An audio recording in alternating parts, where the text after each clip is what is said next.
Baru-baru ini hawa panas melanda di wilayah Sumsel termasuk kota Palembang.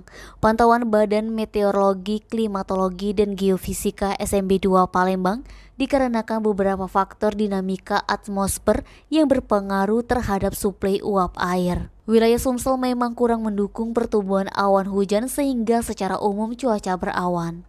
Koordinator Bidang Observasi dan Informasi BMKG SMB 2 Palembang Sinta Andayani menjelaskan, akibat dari dominasi cuaca cerah berawan dan tingkat perawanan yang rendah menyebabkan penerimaan sinar matahari menjadi optimum dan meningkatkan suhu permukaan bumi.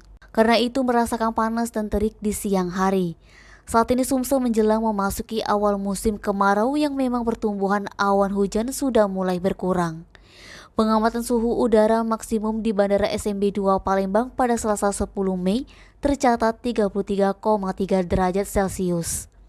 Naba Sumeko TV melaporkan.